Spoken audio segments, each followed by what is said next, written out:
Hi, we're Jenny and Wes, and we are what we wanted to be when we grew up. For us, that means we become figureheads in our communities by running 3 enterprises on our farm.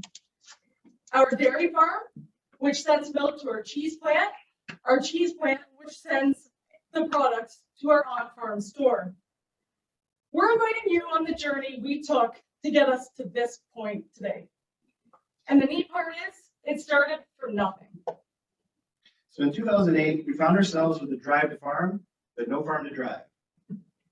So we focused on cash flow instead of assets. We rented a house trailer and a barn, and you know what? We just got started. To fund that farming habit, we both also worked full-time with a 2-hour commute.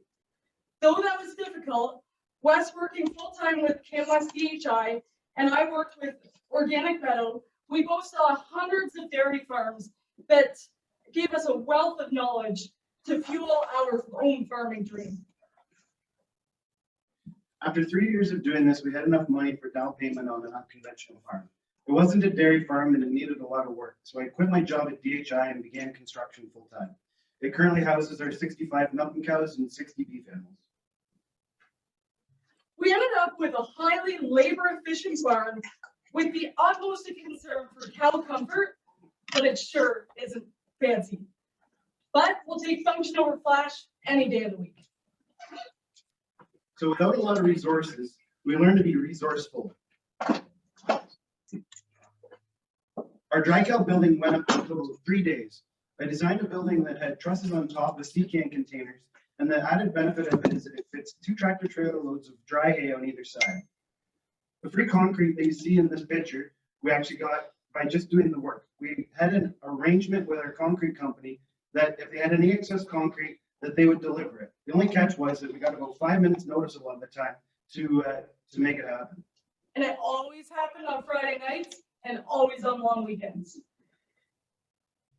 Another way we were resourceful without a lot of resources is we raise our beef, our Jersey steers, 100% grass-fed. This is both labor efficient and time efficient too. 20% of our herd, our dairy Jersey herd, is polled genetics. We believe that's the highest concentration, or one of the highest concentrations of polled dairy cows in all of North America. This has helped us find a niche in a resource-rich genetic game. They're not just polled though.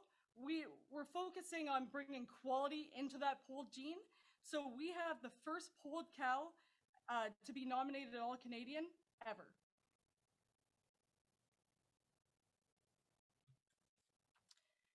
And the neat thing is, we've got those prize-winning Jersey cows, and guess what? We milk beef cows right beside them.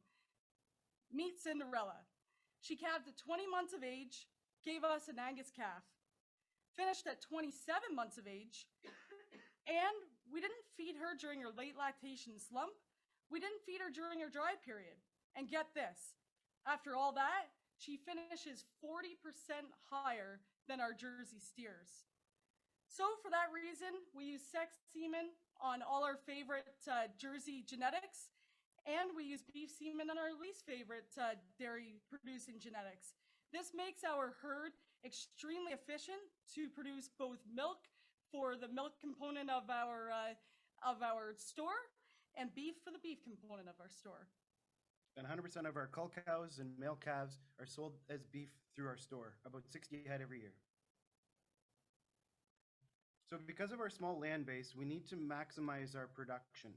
So we double crop everything every year, and this minimizes soil erosion and benefits soil health and maximizes our production. So once we got the cows and the farm looked after, we got to play with our milk. We got to make cheese. So we couldn't afford at the time, of course, to go away. We couldn't afford the time or the money. So you know what we did? We played with our own milk. We made good cheese in our milk house. We made great cheese in our milk house.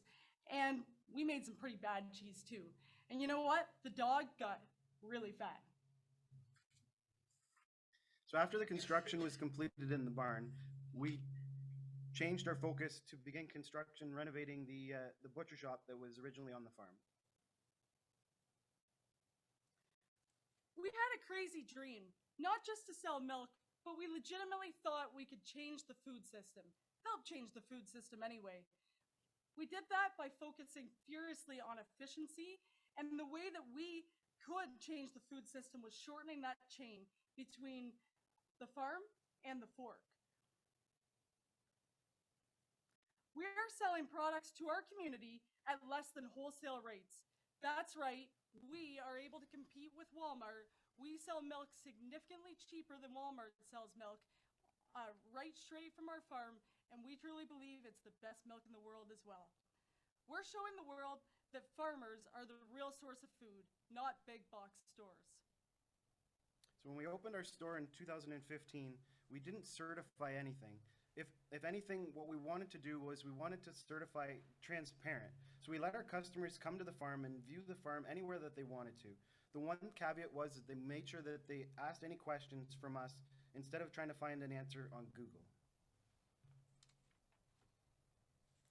So in the 6 years that we've been running our store, we have put 55,000 people through our farm. 100% free of charge, and what we're really proud of is that what they're seeing is an unmanicured view of what a real life dairy farm looks like. So often you'll see farms with petting zoos in the front, llamas, emus, goats, whatever, to detract your attention from what's really happening. What we're so proud of is that we've been able to show our community the absolute joy and stress and difficulty of what it really looks like to run a farm every day. And we're truly proud of that. So showing is part of our transparency. In 2019, we won the Royal Winter Fair. I believe our customers were more excited than we were. The broader dairy community was pretty excited as well, since it's believed to be the first winner of a national show coming directly out of the general population of a freestall barn. This truly is a testament to our management. So we make 13 varieties of cheese, all with our own milk and our own hands. So this is a quick pic of our initial store. It's a 15 by 15 office. And if one thing we can't emphasize enough is that no matter what you do, just get started and you'll never know where it might lead you. Because after 3 years of selling out of that tiny little store, a property came for sale. It was zoned commercial, it was zoned farmers market, and our farm touched 3 sides of that property. What a dream. I seriously have chills just talking about it today. So we offer the best milk in the world, full fat, unhomogenized Jersey milk on tap. It runs as free as water from the tap in your kitchen. Hundreds of people drive 4-hour round trips every week. They line up, they buy 20, 30, 40 liters at a time. Because of this, we accomplished what we thought would take a lifetime. This summer, we sold 100% of our milk directly from our farm gate. And to keep up with demand, we even had to procure milk from a neighboring farm. We had to install a 10,000 liter bulk tank in our cheese plant just to keep up. It's pretty rewarding to see so many first generation immigrants finally find the milk that they've never been able to find in Canada. Full fat, unhomogenized Jersey milk. And these folks make recipes that they can seriously only make with the milk that we're talking about. And so the people in the picture, they'll crack tears when they find out that they can buy this milk at our place. And the most common question we get asked, believe it or not, is how much can I buy? How much will you allow me to buy? What a dream to be able to provide that to people that are new to our country. So welcome to the local food emporium. 5,500 people per week buy some or all of their groceries from us. Best part, sourced 100% Canadian.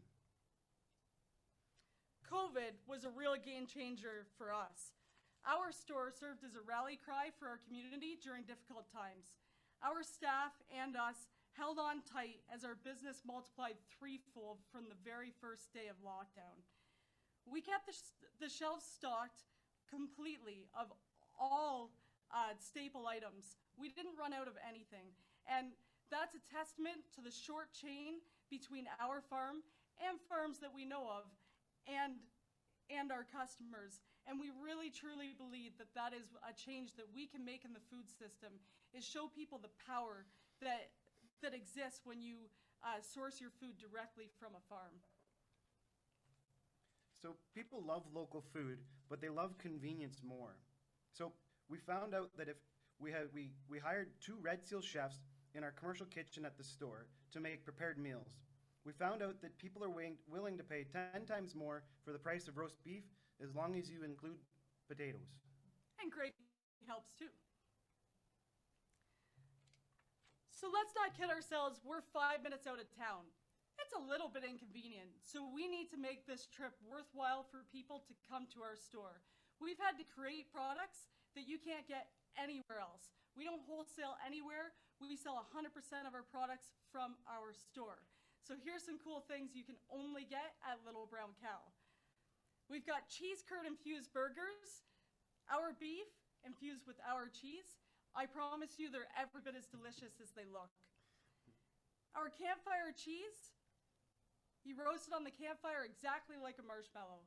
And it gets toasty on the outside, it picks up the smoke from the campfire, and it gets gooey on the inside, but it's cheese. What a win for Canadian agriculture to replace a marshmallow with cheese. There you are. And it's honestly a viral There was sensation somebody. in our store. Okay. The triple sow cow was a viral sensation for quite some time. It's our Okay. cheese wrapped in our beef, wrapped in bacon. When you cut that sucker up, it looks like carnivorous sushi. Kids love it. Everybody loves it. Radar's Puppy Crack is a really neat way that we use things that are hard to sell. So our liver, heart,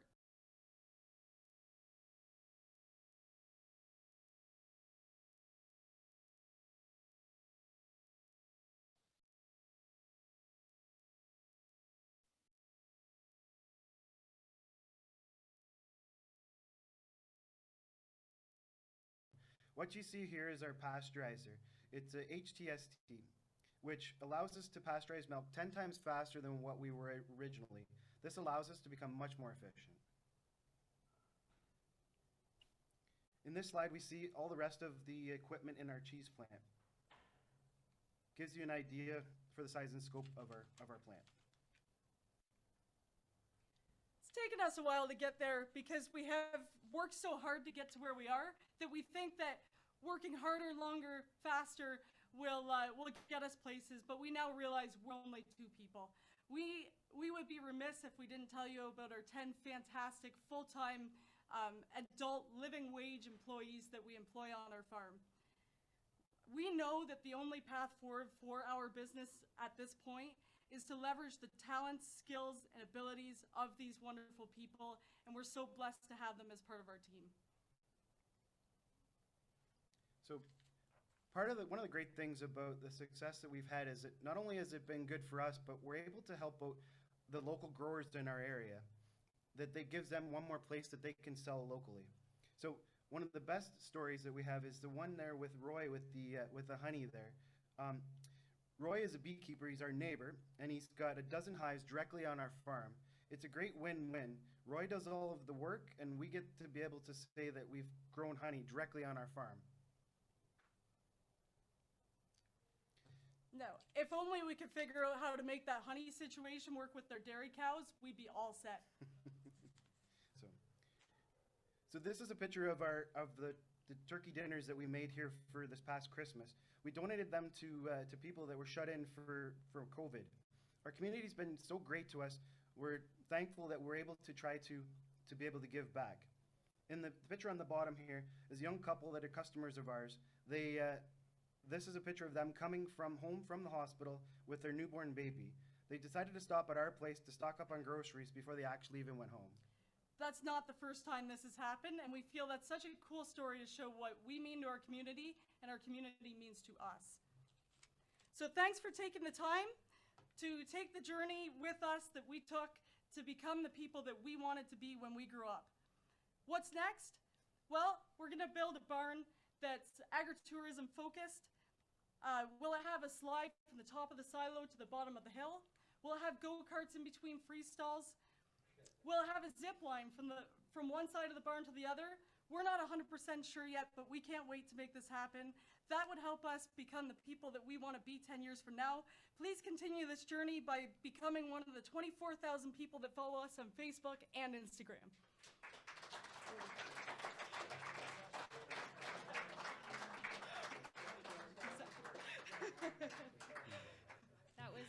Nick, Jenny, and Wes. I'll look into the room here to see if there's any questions, or online in your chat. Please use that function to ask any questions that you might have. We'll open that for 5 minutes, and then we'll be on to our next presentation.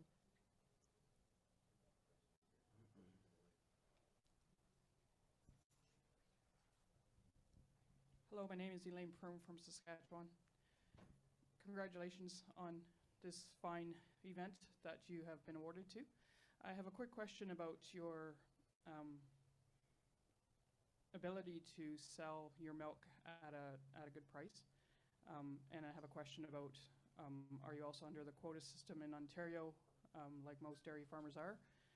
And how much can you sell your milk for, and how are you able to sell it at a good price comparable to the big stores?